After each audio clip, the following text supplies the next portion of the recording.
안녕하세요.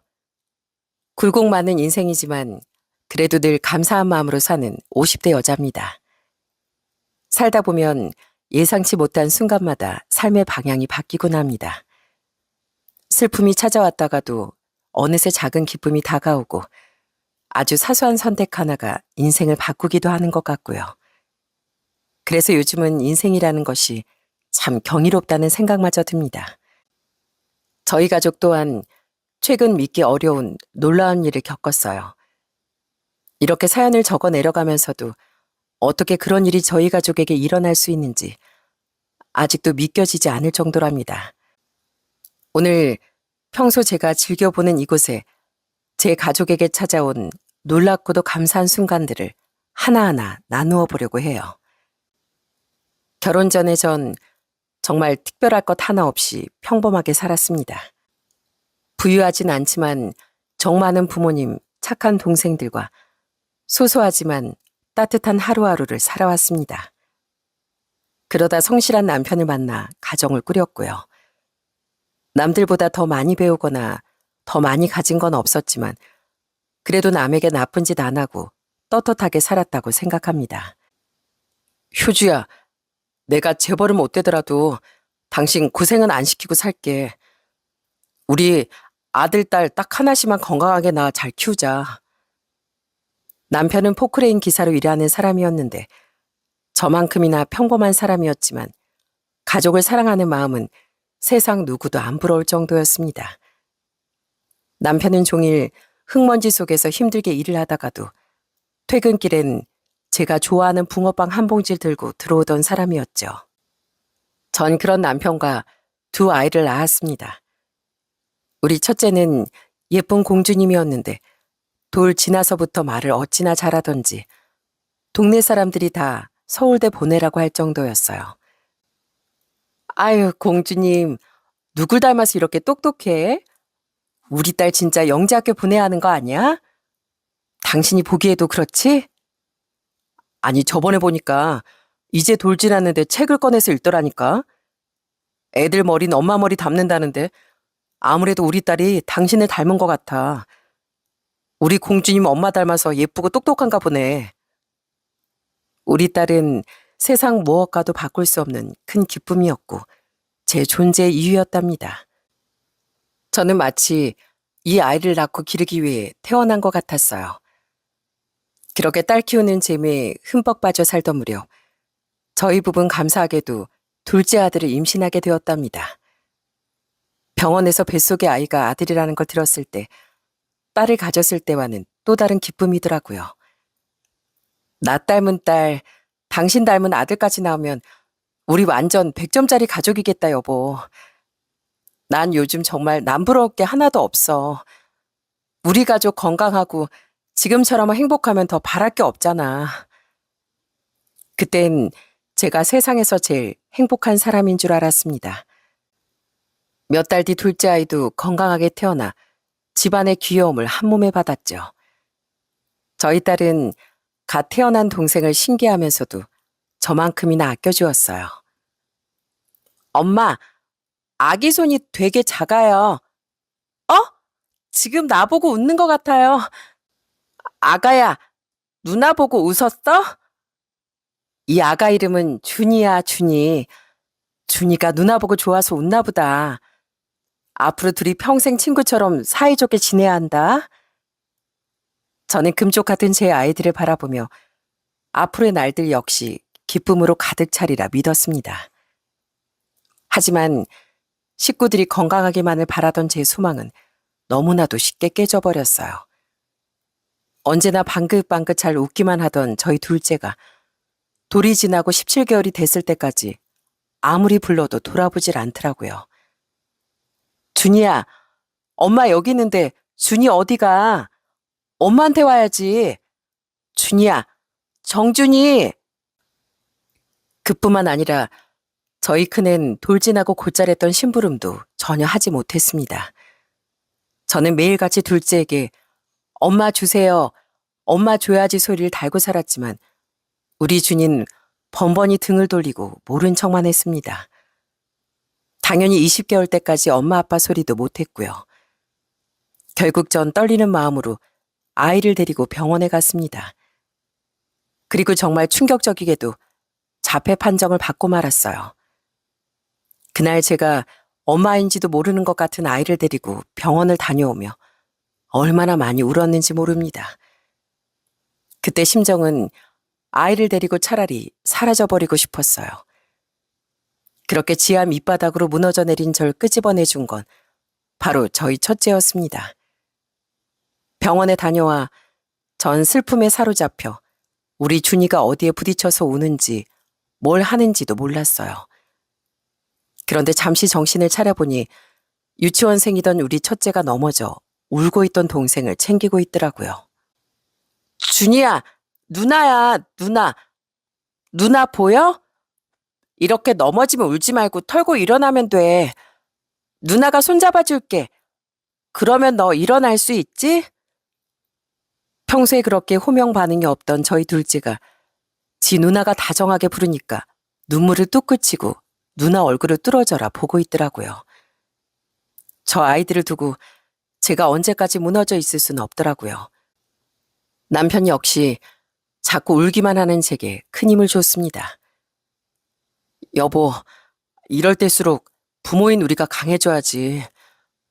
우리가 아니면 준이를 누가 지키겠어? 앞으로 돈 들어갈 때도 많을 거고 눈물 나는 일도 많을 텐데 그때마다 울고 있을 수는 없잖아. 우리 애들만 생각하자. 남편 말대로 엄마인 전 울고 있을 시간이 없었어요. 저는 24시간 케어가 필요한 아들을 돌보면서도 경제활동도 해야 했어요. 그래서 남편과 긴 상의 끝에 동네 아주 작은 김밥집을 하나 열었습니다. 테이블이 3개뿐인 가게였지만 아들과 종일 함께 할 수 있는 일터이자 쉼터였습니다. 사장님, 나 참치김밥 3줄만 싸줘요. 사장님네 가게엔 재료도 신선한 것 같고 맛도 좋아서 우리 집 식구들이 다 좋아해요. 옆엔 사장님 아드님인가? 아이고, 고놈 참 잘생겼네. 감사합니다. 준이야, 감사하다고 인사드려야지. 김밥집을 운영하며 아들까지 함께 돌보는 건 쉽지 않았지만 그래도 제 시선이 닿는 곳에 아들이 있어야 마음이 놓였습니다. 남편도 현장에 나갔다가도 일 끝나자마자 가게로 달려가 일을 도와주었어요. 준이야, 누나랑 아빠 왔다. 오늘 일하는 엄마 귀찮게 안 하고 잘 있었어? 준이야, 누나 봐봐. 콧물 나왔다. 누나가 닦아줄게. 오늘 손님이 많아서 준이 얼굴 살펴볼 시간도 없었네. 우리 가은이가 엄마보다 낫다. 비록 내 식구가 팔다 남은 김밥으로 저녁을 때워도 함께 있으면 행복하기만 하더라고요.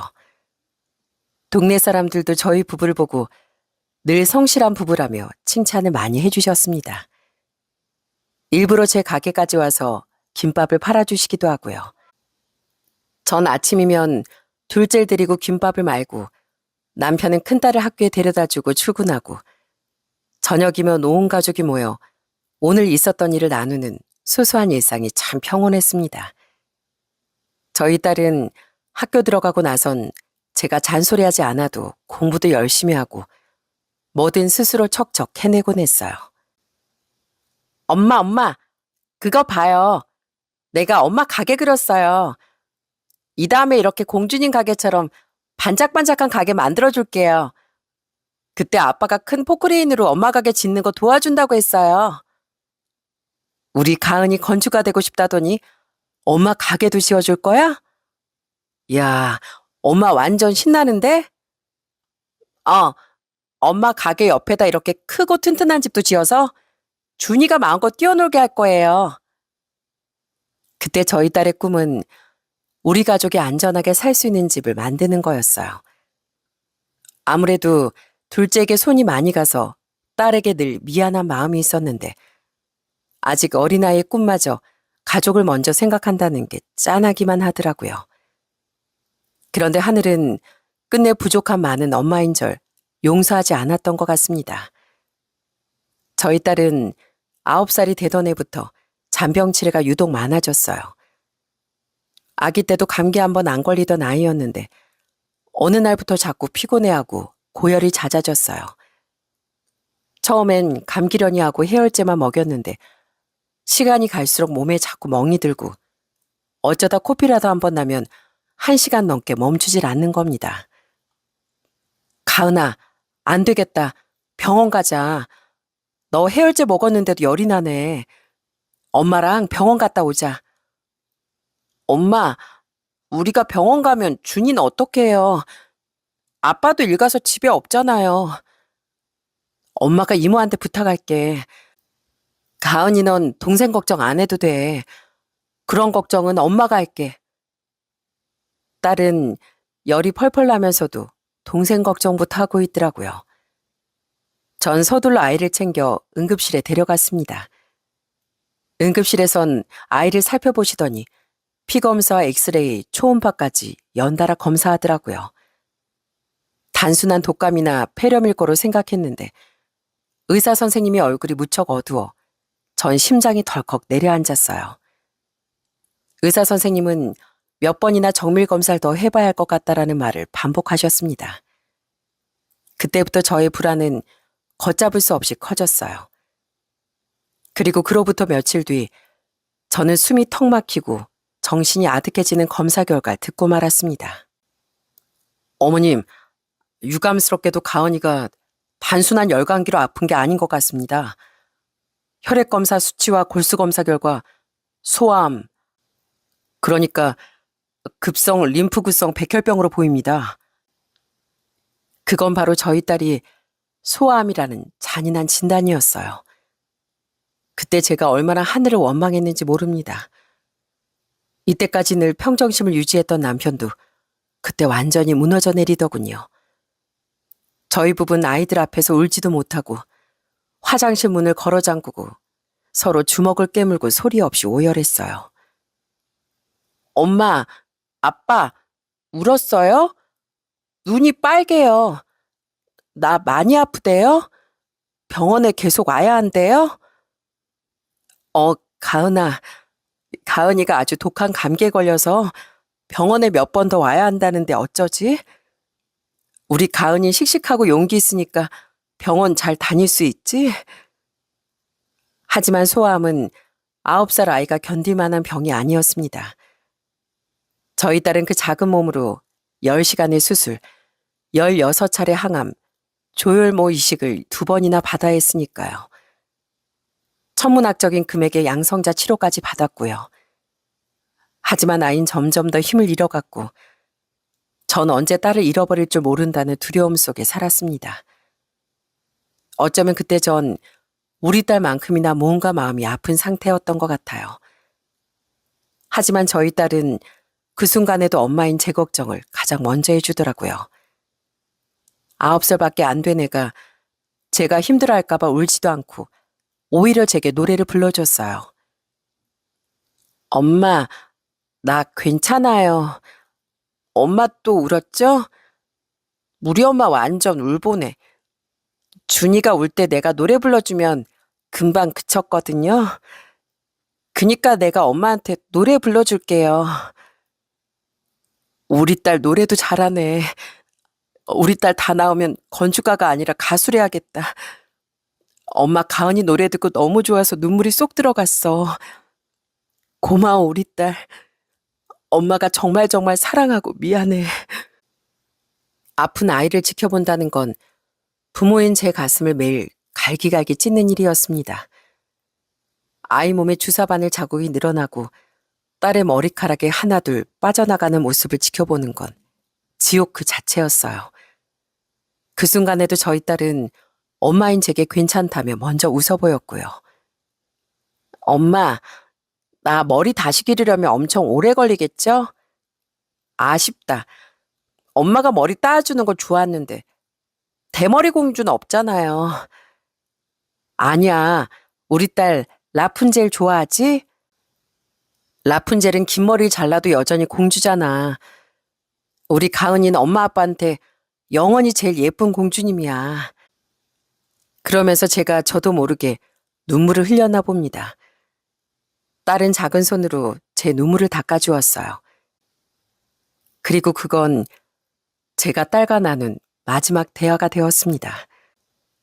그게 마지막인 줄 알았다면 밤이 새도록 우리 가은이가 얼마나 예쁘고 소중한 공주님인지 말해줄 걸 그랬나 봐요.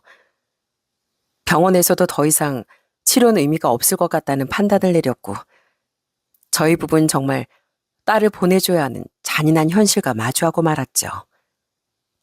딸, 가은아, 아빠야. 아빠 목소리 듣고 있지? 우리 가은이가 처음 태어났던 날 이 아빠는 세상을 다 가진 기분이었어. 네가 아빠 코보다 작은 손으로 아빠 손가락 이렇게 잡았거든. 그때 아빠는 이 지구가 무너지더라도 우리 딸 손을 절대 놓지 말아야지 하고 다짐했다. 아빠는 아빠 목숨과 바꾸더라도 우리 딸 손을 놓지 않을 거야. 그러니까 우리 딸도 아빠 손 놓지 마. 하지만 결국 사랑하는 제 딸은 그 힘든 싸움 끝에 10살의 어린 나이로 우리 곁을 떠나고 말았습니다. 병실에서 딸의 작은 손을 놓는 그 순간 제 심장은 산산조각이 났어요. 저희 둘째도 이별을 직감했는지 자꾸 누나를 찾더라고요. 누나, 누나. 준이야, 누난 이제 엄마 아빠 준이 가슴 속에 있어. 준이가 너무 무섭고 눈물이 날 것 같을 때면 가슴에 이렇게 손을 얹고 누나를 떠올려봐. 그러면 늘 그랬듯이 가은이가 준이를 다시 일으켜줄 거야. 제가 둘째의 손을 잡아 가슴이 올려주자 둘째는 제 말을 알아들었다는 듯 가만히 손을 얹고 서 있더라고요. 그렇게 저희 가족은 가은이를 가슴에 묻을 수밖에 없었죠.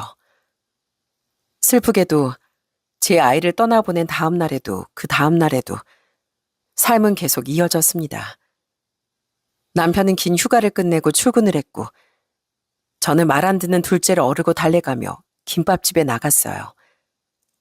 하지만 참치김밥을 말면서도 둘째가 어질러둔 가게를 치우면서도 전 어딘가 영혼 한쪽이 부서진 상태였어요.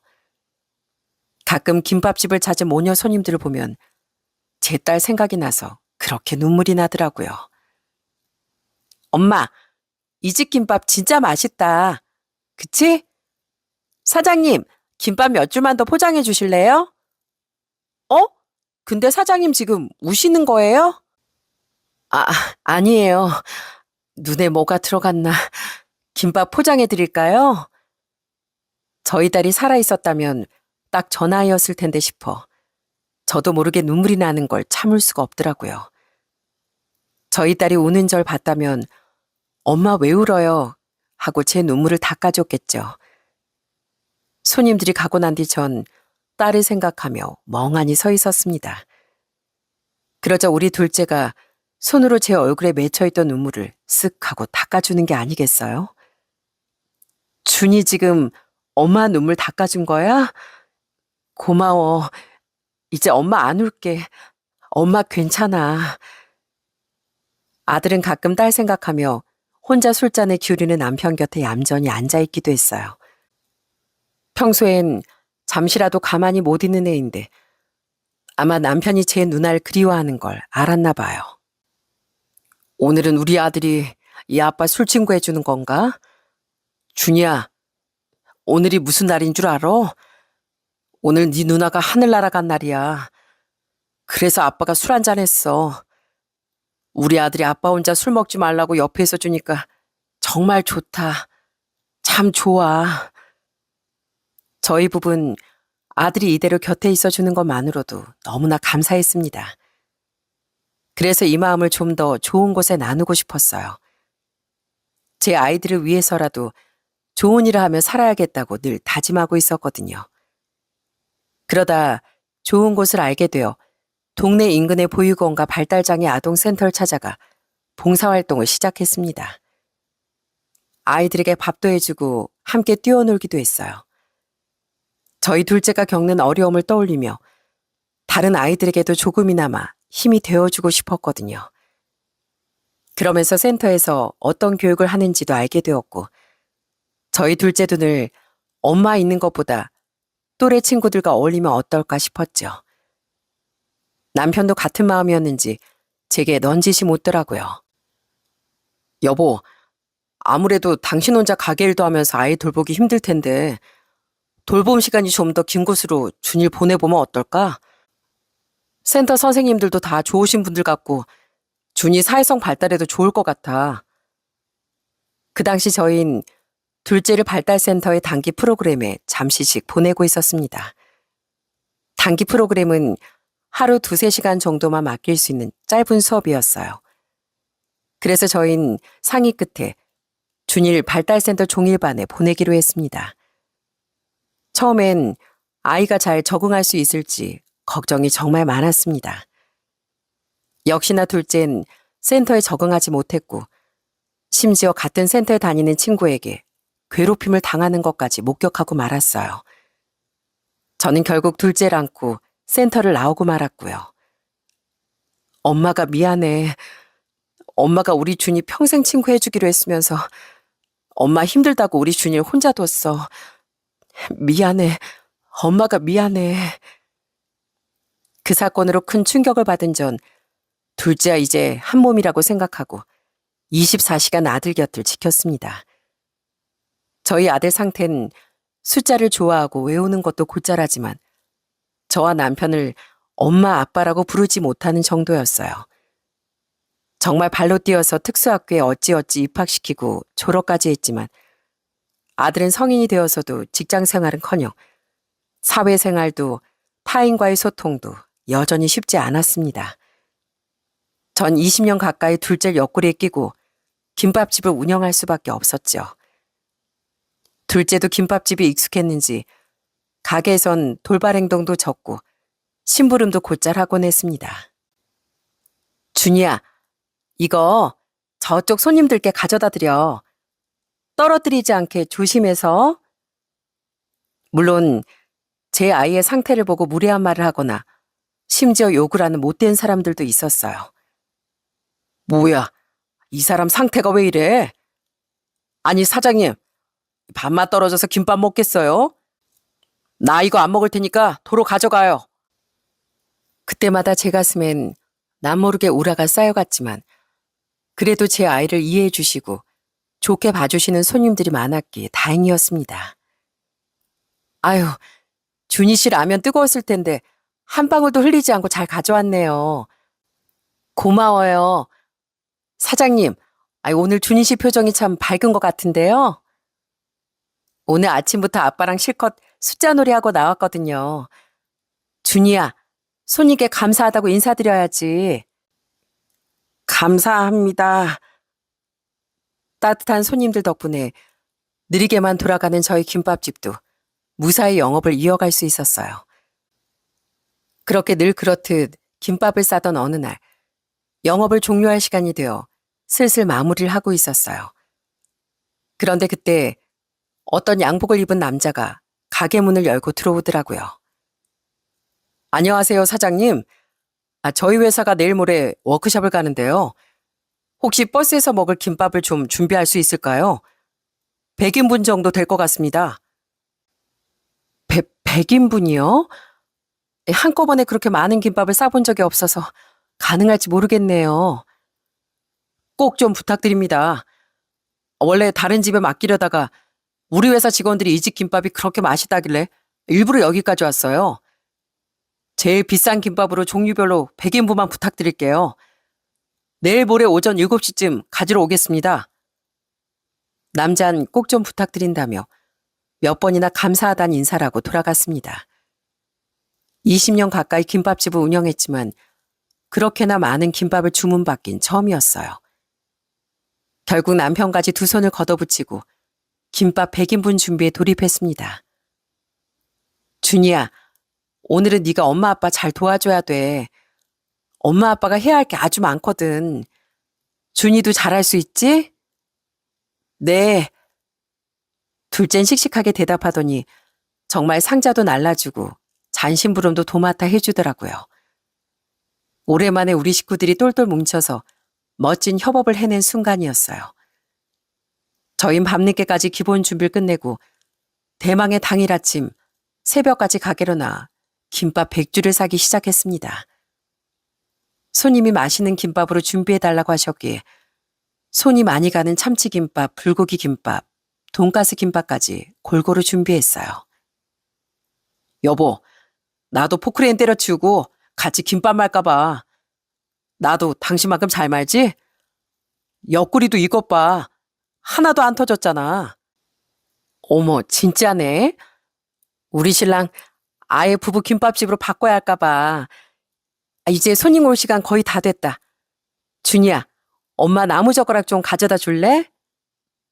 네. 아이고, 우리 아들 대답도 잘한다. 그렇게 손님이 오기 10분 전 김밥 포장까지 마치고 간신히 숨을 돌린 채 저린 어깨를 두드리고 있었어요.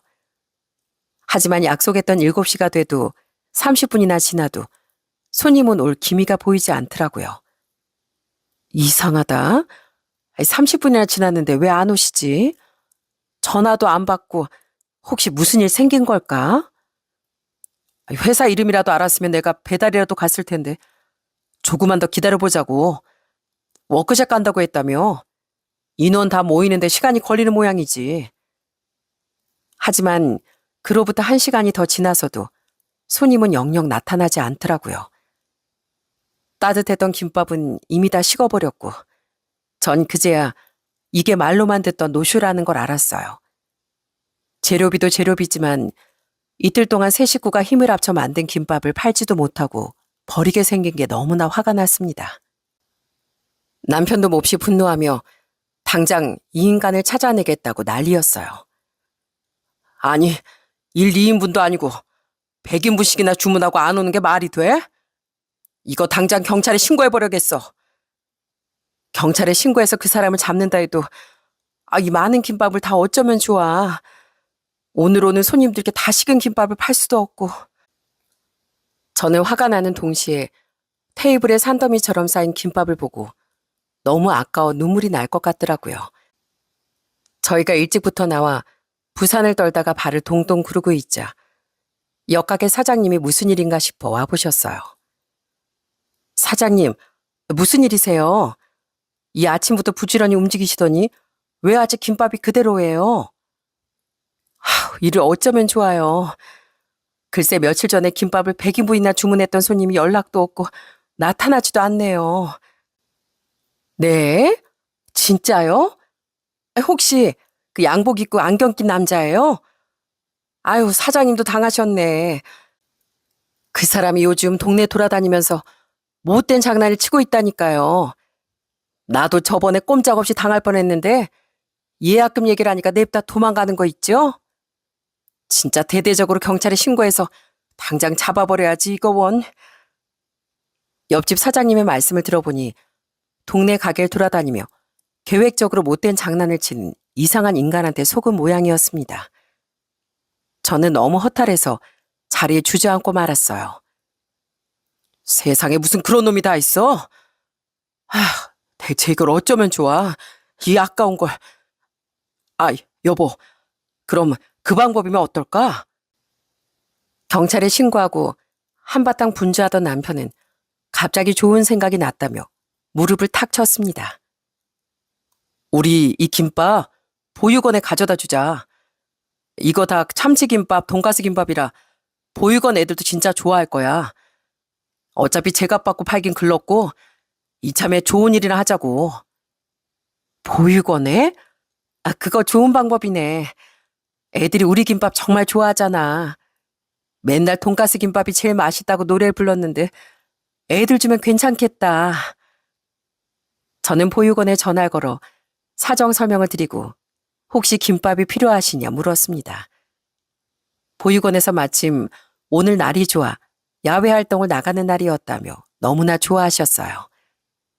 저희는 평소에 봉사를 다니던 보육원과 발달센터 그리고 마을의 독거 어르신들께 김밥을 모두 나눠드렸습니다. 보육원 아이들은 저희가 김밥을 가져간다는 소식을 들었는지 운동장까지 나와 저희를 기다리고 있더라고요. 우와, 저 아저씨 아줌마네 김밥 제일 좋아하는데 저 돈가스 김밥 2줄 먹어도 돼요? 그럼 되고 말고 참치김밥이랑 불고기 김밥도 있으니까 실컷 먹어도 돼. 대신 천천히 꼭꼭 씹어서 먹어야 한다. 아이들은 신나하며 김밥을 몇 줄이나 먹어치웠습니다. 뿐만 아니라 독거 어르신들도 저에게 참 고맙다며 손을 꼭 잡아주셨어요. 젊은 양반들이 참 좋은 일 하시는구만. 고맙네. 내가 밥 사 먹을 돈이 없어서 요즘 맨날 라면만 먹었거든. 어르신, 앞으로도 식사 거르시지 말고 언제든지 저희 가게로 오세요. 제가 김밥 몇 줄 금방 말아드릴게요. 비록 김밥을 준비하고 사기를 당했다는 걸 알았을 때만 해도 분한 마음이 컸지만 막상 그로 인해 이토록 많은 사람에게 기쁨을 줄 수 있다는 게 도리어 감사했습니다. 마침내 김밥 100줄을 다 나눠드리고 빈 박스를 들고 가게로 돌아오며 저는 남편과 또 하나의 다짐을 했습니다. 여보, 우리 앞으로도 이렇게 나누며 살자. 우리 애들이 먹는다고 생각하고 비록 김밥 몇 줄이지만 우리가 할 수 있는 선에서 최선을 다하며 베풀면서 살자. 그 뒤로도 저희는 주기적으로 김밥을 만들어 여러 사람에게 베풀었습니다. 보육원에서 나의 김밥 먹는 날이라고 적어놓고 저희를 반겨주셨어요. 저희는 가끔 아들과 함께 보육원을 방문해 같이 봉사활동을 하기도 했습니다. 원장님은 저희만큼이나 저희 아들도 반갑게 맞아주시더라고요. 오늘 준이도 같이 왔구나. 고마워, 준이야. 준이 덕분에 여기 친구들이 밥도 잘 먹고 잘 지내고 있어. 사장님, 사모님, 오늘도 정말 감사드립니다. 이렇게 주기적으로 도와주시니 저희 보육원에 얼마나 보탬이 되는지 몰라요. 아유, 말씀만으로도 감사합니다. 저희 작은 마음 이렇게 크게 쓰일 수 있다니 오히려 저희가 감사드리죠. 요즘 사장님, 사모님처럼 이렇게 마음을 나눠주시는 분들이 별로 없어요. 후원해주시는 감사한 분들은 많이 계시지만 이렇게 센터까지 찾아와 아이들과 하나하나 눈을 맞춰주시는 분들은 많이 없으시거든요. 원장님은 쑥스럽게도 저희 부부에게 자꾸 이런 분들이 없다며 칭찬을 많이 해주시더라고요. 사장님 김밥집처럼 좋은 영향력을 끼치는 곳은 더 널리 소문이 나야 할 텐데요. 요즘 친구들 하는 말로 돈줄 난다고 하잖아요. 돈줄이요? 그거 진짜 재밌는 말이네요. 돈으로 혼줄 난다는 말인가요? 그때만 해도 원장님의 말씀을 참 재밌게 한다고 생각하고 같이 웃고 말았습니다. 하지만 그로부터 얼마 지나지 않아 저희 부부에게 아주 신기한 일이 벌어지기 시작했어요. 사장님, 여기가 그 김밥집 맞죠? 입소문 듣고 멀리서 찾아왔어요. 댓글에서처럼 사장님 내외 인상이 참 좋으시네요. 어느 날부터 손님들이 저희 가게 어디서 봤다며 멀리서 일부러 찾아와 주시는 겁니다. 저는 인터넷에 맛집으로 소문이 났나 싶어 내심 기분이 참 좋았어요. 하지만 손님들의 말씀을 가만히 들어보니 단순히 맛집 정도가 아니라 꽤 많은 사람에게 칭찬을 받는 곳이 되어 있었더라고요. 저 댓글에 후기 보고 눈물까지 흘렸잖아요, 사장님. 어쩜 이 작은 가게에서 그렇게 대단한 일을 하세요? 요즘 경기도 안 좋아서 다들 야박해졌다고 생각했는데 사장님 덕분에 다시 인류애까지 생겼잖아요. 네? 아니, 그게 무슨 말씀이세요? 아, 사장님 모르시는구나. 사장님 사모님이 주기적으로 김밥 봉사하신다는 게 인터넷에 쫙 올라왔어요. 보육원 원장님이 직접 올리셨던데요? 전 대체 이게 무슨 일인가 싶어 인터넷을 찾아보니 세상에 보육원 원장님이 저희 가게를 칭찬하는 글을 몇 개나 올리신 거 있죠? 그 게시물에 댓글이 수백 개가 달려 있었는데 댓글 중엔 저희 상호까지 올라 다들 돈줄 내러 가야 한다며 성화였습니다. 이런 착한 가게라면 제대로 돈줄 내드려야죠. 이번 주말에 저 당장 찾아가겠습니다. 저 진짜 김밥 좋아하는데 여기 가게 맛있기까지 하다면서요? 저도 몇 번 가봤는데 사장님이 너무 좋으시고 아들분으로 보이는 분도 정말 해맑고 착하시더라고요. 개인적으로는 참치김밥 추천입니다. 김밥 인증합니다. 진짜 맛있고 가격도 짱 착해요. 이런 분들이 더 좋은 일 많이 하시게 가서 2줄씩, 아니 3줄씩 사드시고 오세요. 작기만 한 저희 가게는 갑자기 유명세를 타고 대기줄을 설 정도로 입소문이 나기 시작했습니다. 그러다 유튜버시라며 저희 가게를 촬영하는 분들도 오시기 시작했죠. 사장님, 댓글에서처럼 진짜 맛있네요. 혹시 괜찮으시면 사장님이 김밥 후원하시는데 저도 마음을 보탤 수 있을까요? 저희 채널에서 김밥만 먹고 오지 말고 좋은 일도 하고 오라고 난립니다. 어떤 유튜버 분께선 후원하는 김밥 값을 내드리고 싶다며 김밥 100줄 가격을 선결제하고 가시기도 했습니다. 덕분에 저흰 유튜브 상에도 심심치 않게 올라오는 가게가 되었고, 이게 대체 무슨 일인가 싶어 어리둥절하기만 하더라고요. 여보, 난 요즘 가게 유명한 분들이 오실 때마다 깜짝깜짝 놀란다니까. 저번에 내가 제일 좋아하는 유튜버 분도 오신 거 알아? 이게 다 앞으로 더 좋은 일 많이 하라는 뜻 아니겠어? 우리 사람들에게 마음을 받은 만큼 더 많이 베풀고 살자고. 그러다 어느 날은 무려 방송국에서 전화가 걸려왔더라고요. 방송국에선 저희 가게를 취재하고 싶다며 프로그램의 한 꼭지로 저희를 담아주시겠다고 했어요. 처음에 전 그 제안을 정중히 거절했습니다. 제가 말주변이 있지도 않고 그저 김밥이나 열심히 만드는 평범한 아줌마일 뿐이에요. 그런 제가 어떻게 방송을 타겠어요. 지금까지 저희 가게 보내주신 마음만으로도 충분합니다. 사장님 같은 분들이 방송에 많이 나오셔야 우리 사이가 좀 더 따뜻해지지 않겠어요? 그러지 말고 잘 생각해 보세요. 저희 사장님께 어려운 거 요구하지 않겠습니다. 그저 평범한 일상만 잘 담아갈게요. 방송국에선 촬영을 하고 싶다며 몇 번이고 전화를 주셨네요. 저와 남편은 오랜 시간 고민하다가 저희가 선한 영향력을 끼친다는 말씀을 듣고 마음으로 움직였어요. 방송국 카메라 앞에서 서기까지 정말 큰 용기가 필요했지만 다들 어색해하는 저를 이해해 주시고 잘 포장해 주셔서 쑥스럽지만 방송까지 타게 되었네요. 그로부터 한참 뒤 저녁 TV에 나오는 저희 가족을 보는데 얼마나 제 볼이 빨개졌는지 아세요? 아이고, 나 왜 저렇게 얼어있나 모르겠네. 우리 식구 중에 제일 자연스러운 건 우리 아들이네.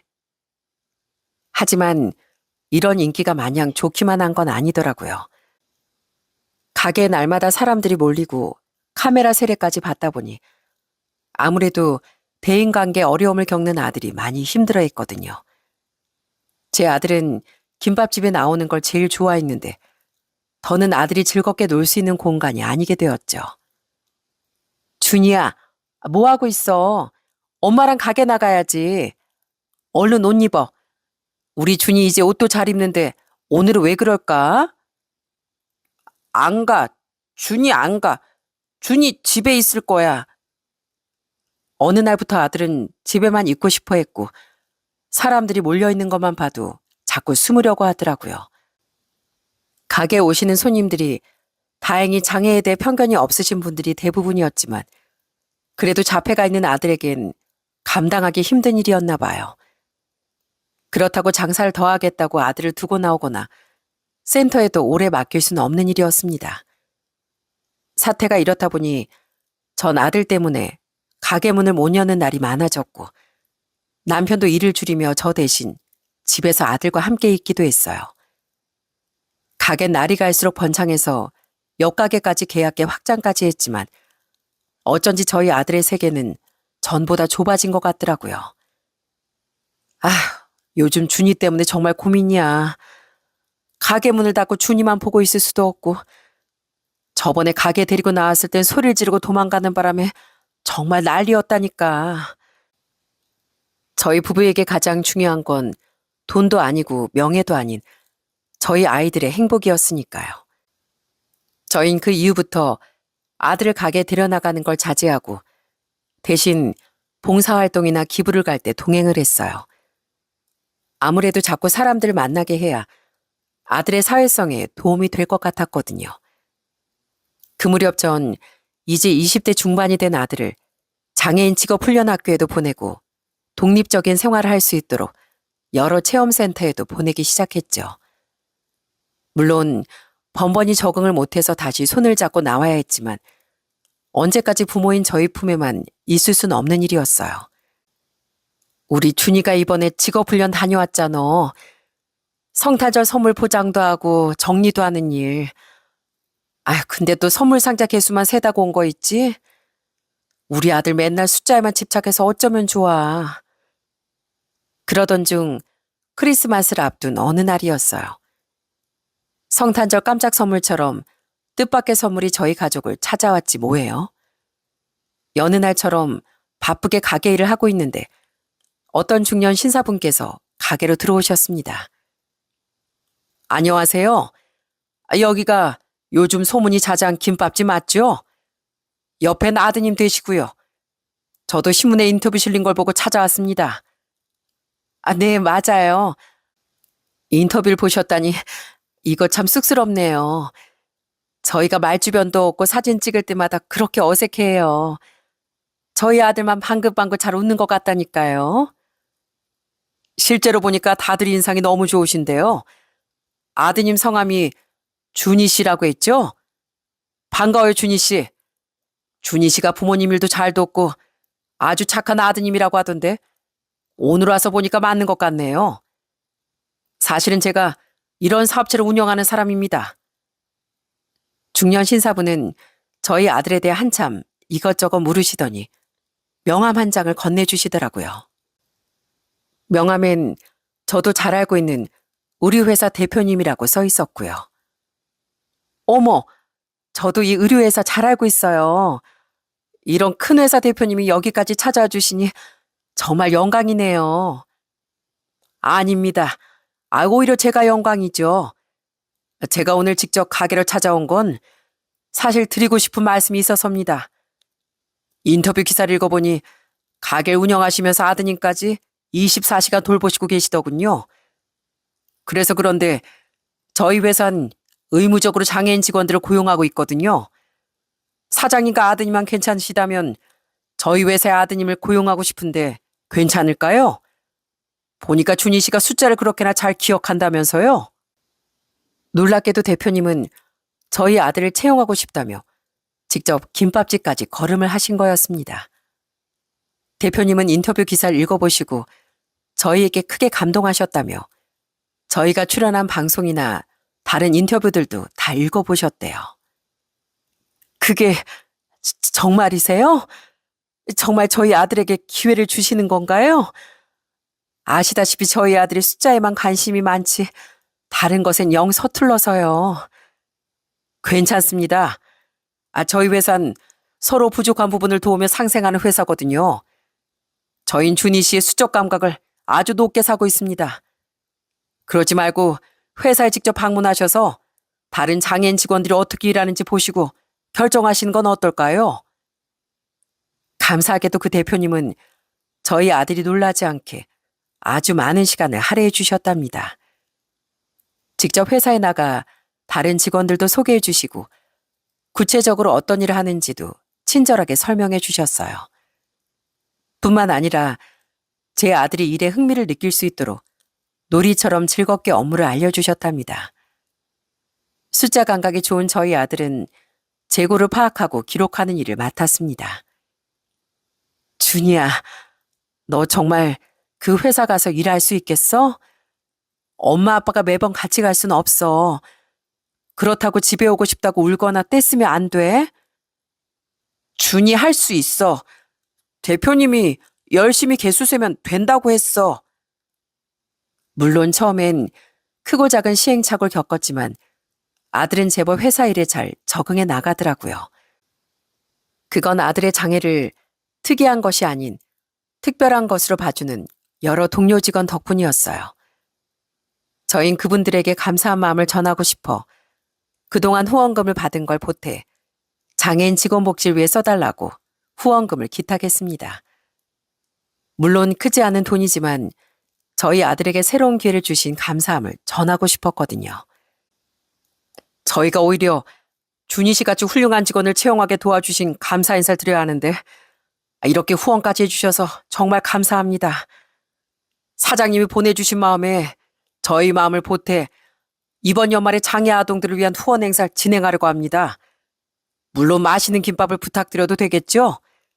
금액은 저희 회사에서 책임질 테니 걱정 마시고요. 어떻게 이런 행운이 찾아왔는지 저희 부부는 저희가 내어드린 마음보다 10배, 아니 100배는 더 큰 선물을 돌려받게 되었어요. 지금은 그로부터 몇 년이 흘렀는데 저희 아들은 이제 제법 어엿한 직장인이 되었어요. 준이야, 오늘도 열심히 일하고 와. 우리 아들 정말 멋있다. 아들 퇴근하고 오면 엄마가 집에서 맛있는 거 해둘게. 오늘도 파이팅, 우리 아들. 파이팅! 나 간다. 아들은 이제 제 응원이 익숙해졌는지 아주 멋지게 손을 흔들며 씩씩하게 출근하곤 합니다. 그 뒷모습을 보고 있으면 이제 저도 부모로서 할 일을 다 한 것 같아 얼마나 뿌듯한지 몰라요. 요즘 남편도 포크레인 일을 접고 저희 가게 일을 열심히 도와주고 있는데요. 부부끼리 늘 붙어 지내다 보니 싸울 일도 생기지만 그래도 든든해서 참 좋습니다. 요즘 남편은 나이가 들었는지 종종 이런 소리를 하더라고요.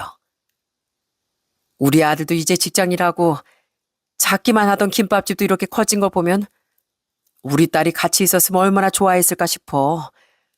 어쩌면 이 모든 행운이 우리 딸이 하늘에서 준 선물이 아닐까? 그러게, 가은이가 옆에 있었으면 이 엄마 아빠 어깨를 얼마나 야무지게 주물러 줬을까. 그때 그 고사리 손이 얼마나 야무졌는데 말이야. 저희 부부는 비록 사랑하는 딸을 먼저 떠나보냈지만 언제나 딸을 마음에 품고 살아가고 있습니다. 가끔은 딸의 목소리, 귀엽게 부르던 노래, 작은 몸짓 하나하나까지 사무치게 그리워 울기도 하지만 그 애가 엄마 아빠 우는 걸 또 얼마나 마음 아파할까 싶어 다시금 웃곤 합니다. 저희 딸 이젠 하늘에서도 아프지 않고 행복하게 잘 지내고 있겠죠? 남편과 전 시간만 나면 딸의 납골당을 찾아가곤 합니다.